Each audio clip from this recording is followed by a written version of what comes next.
first began researching the history of airships, I wasn't looking for Tartaria. I wasn't looking for lost civilizations or erased technologies. I was simply trying to understand why the late 1800s were suddenly filled with massive airborne machines, and why they vanished just as suddenly. The official story is familiar.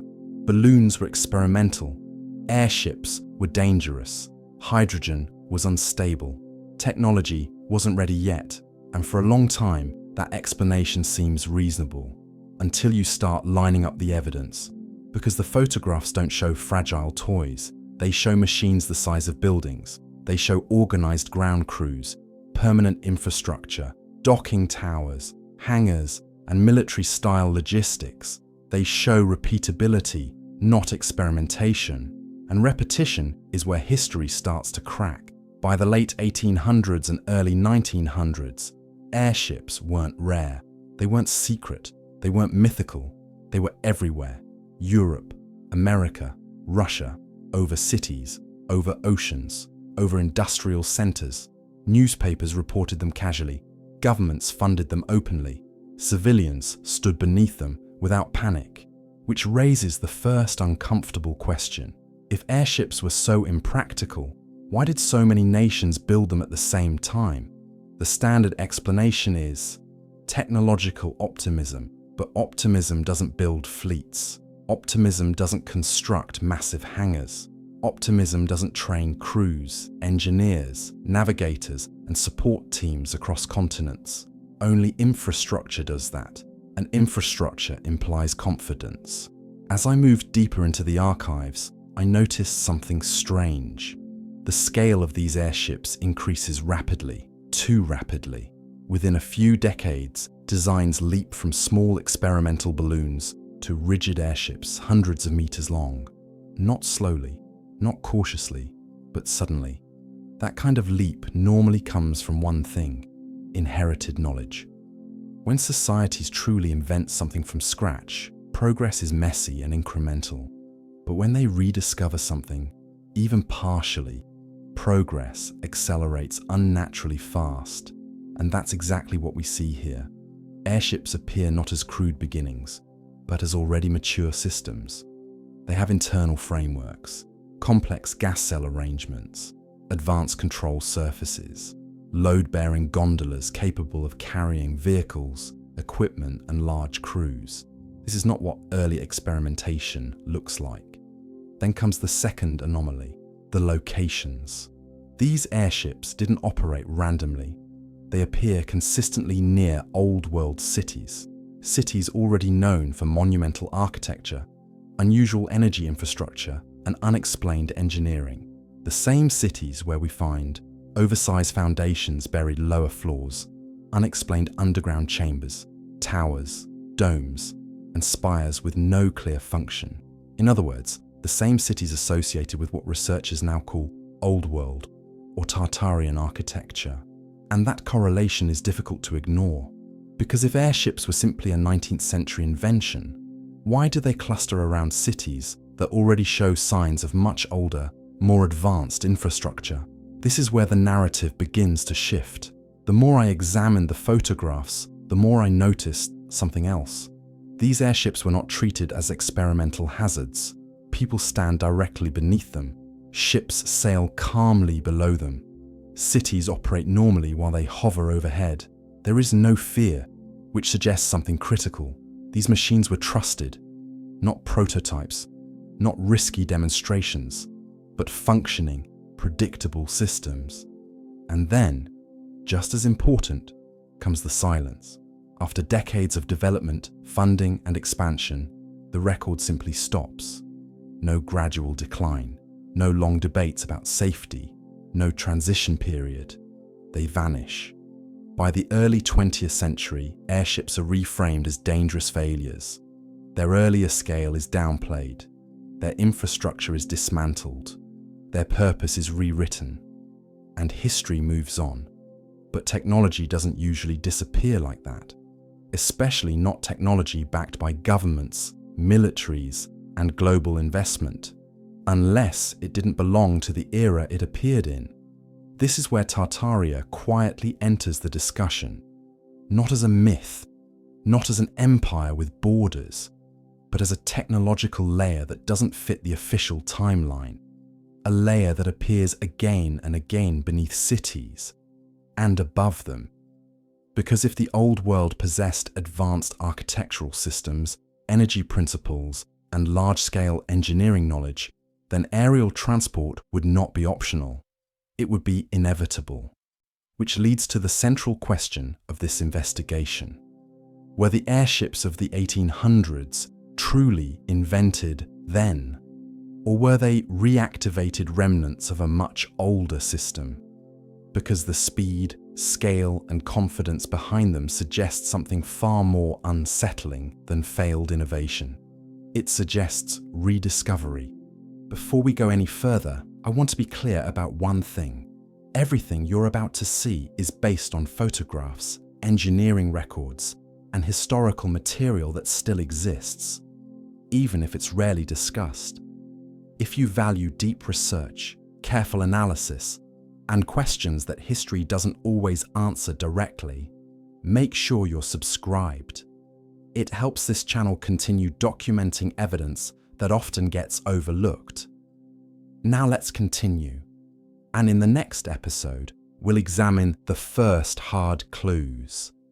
The infrastructure on the ground that existed before these airships ever took flight, and why that infrastructure disappears at the same time the airships do.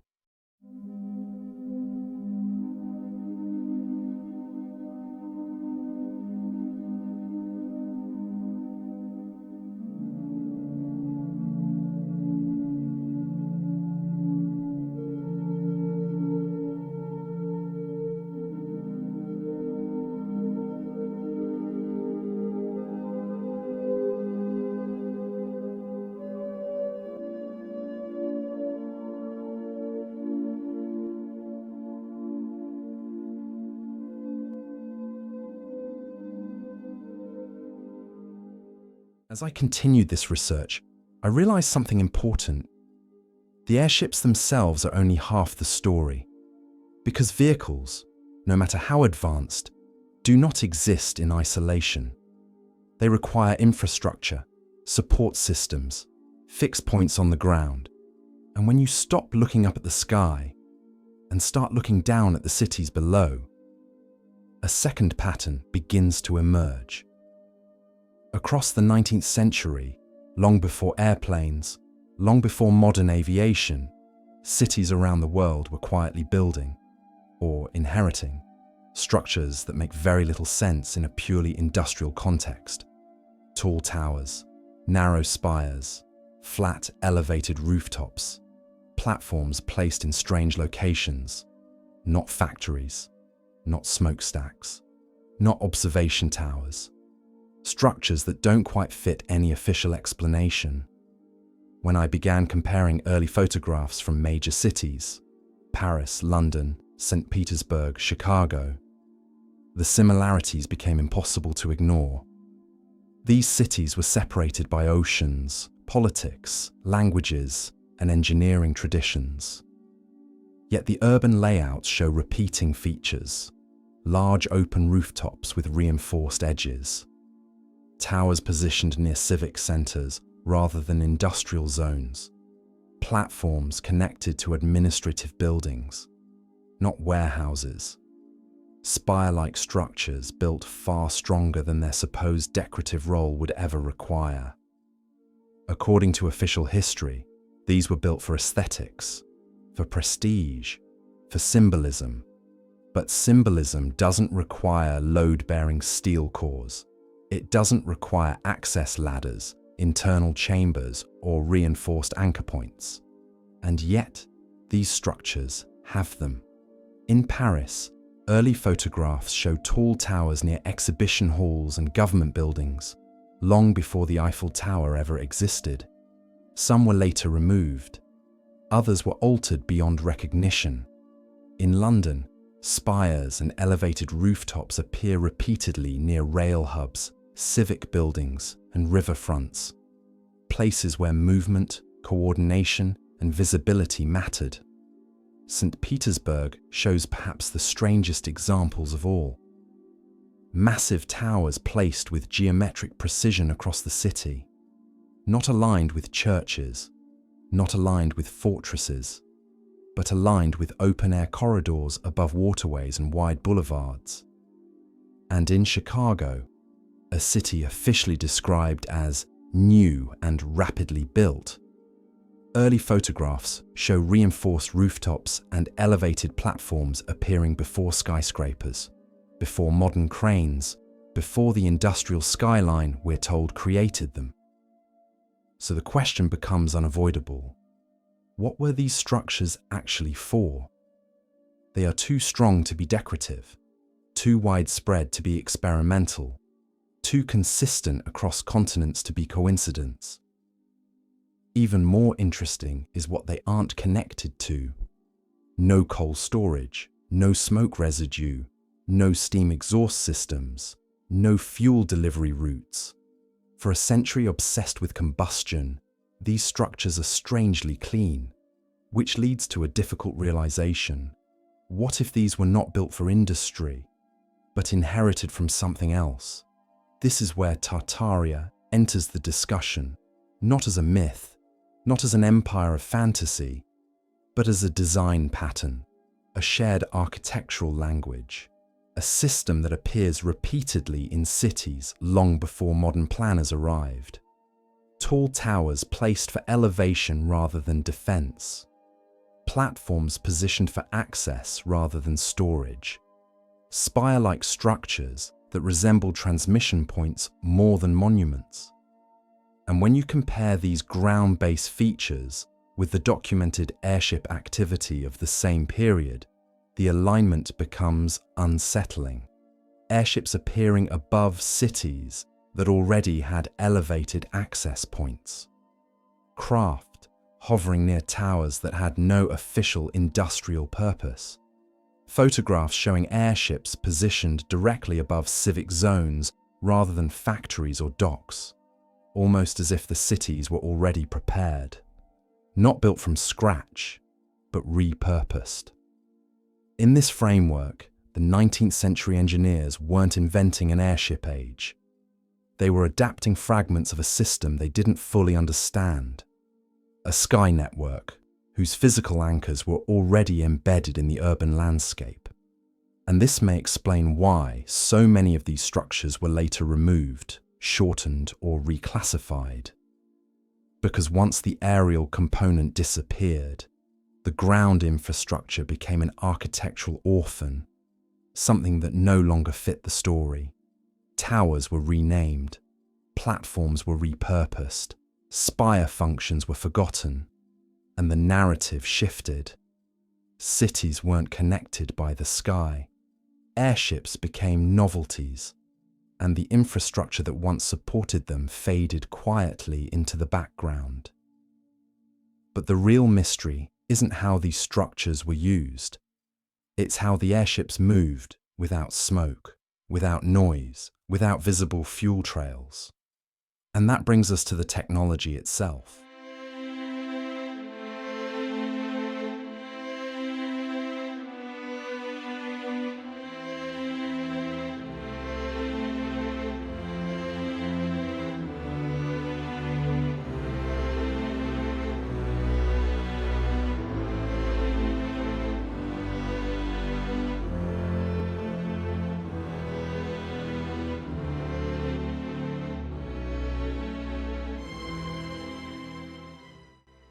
This part is where the story changes. Up to now, we've been looking at what was in the sky and what existed on the ground to support it. But part 3 is about something far more difficult to explain. Because once you accept that large airships were present over cities, and once you see the infrastructure that appears designed to support them, the next question becomes unavoidable. How were they actually moving? Not drifting, not floating helplessly with the wind, but navigating cities with precision. When you examine historical photographs and written accounts closely, a strange detail appears again and again. These airships did not behave like balloons. Witnesses describe them stopping mid-air, changing direction without turning, hovering for long periods above specific locations, descending slowly and deliberately, not dragged by ropes, not forced down by gravity, and most importantly, they were silent. No smoke trails, no exhaust plumes, no visible fuel systems, no roaring engines. That alone creates a problem for the official explanation. Because 19th century propulsion, whether steam or combustion, always leaves evidence: smoke, soot, noise, heat distortion. Yet in hundreds of photographs, the sky around these craft is clean, even when they appear low over cities, even when they hover above harbours, even when they remain stationary for extended periods. There is nothing, no residue, no visible mechanism. This is where engineers of the era begin struggling in their own words. In mid-1800s journals, inventors repeatedly complain about the same limitation: fuel weight, lift instability, uncontrollable drift. And yet, at the same time, newspapers describe airships moving with unnatural steadiness and unnerving calm, two narratives running side by side. One saying, this should not be possible. The other saying, it is happening anyway. When you compare airship designs across countries, another anomaly emerges.